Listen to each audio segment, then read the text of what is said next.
আসসালামু আলাইকুম এভরিওয়ান, আশা করি সবাই ভালো আছেন।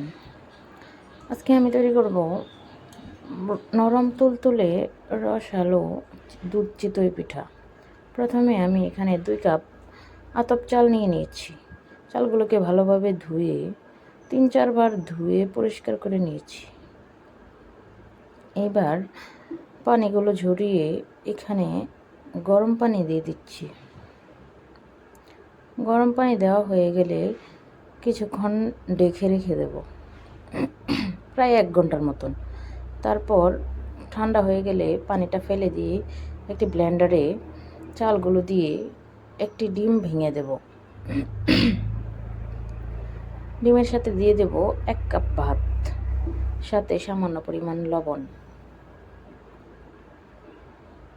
তারপর ব্লেন্ড করা হয়ে গেছে।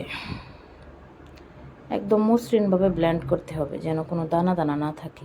যদি দানা দানা থাকে তাহলে ছেঁকে নিতে হবে। আমার দানা দানা ছিল না, তাই ছাঁকিনি। এখন এখানে দিয়ে দিচ্ছি 1 চা চামচ ময়দা বা আটা। তারপর একটি কড়াই বসিয়ে চুলায় মিডিয়াম আছে পিঠাগুলো বানিয়ে নিলাম। দেখেন কি সুন্দর ফুলকো ফুলকো নরম তুলতুলে পিঠা হয়ে গেছে, একদম ছিদ্র হয়েছে।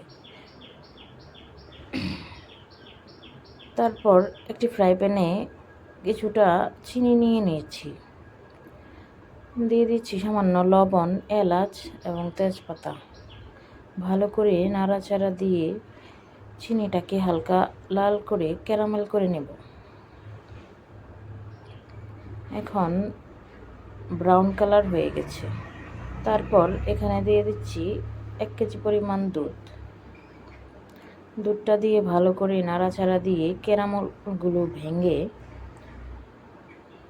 10 থেকে 15 মিনিট মিডিয়াম আছে জাল করে নিতে হবে। দুধটা যখন ঘন হয়ে বলক চলে আসবে, তারপর বানিয়ে রাখা নরম তুলতুলে পিঠাগুলো ওই রসের মধ্যে দিয়ে দেব। সবগুলো পিঠা দেওয়া হয়ে গেলে 5 মিনিট জাল করে নেব। ভালো করে নাড়িয়ে চাড়িয়ে ভালো করে জাল করে নেব 5 মিনিট।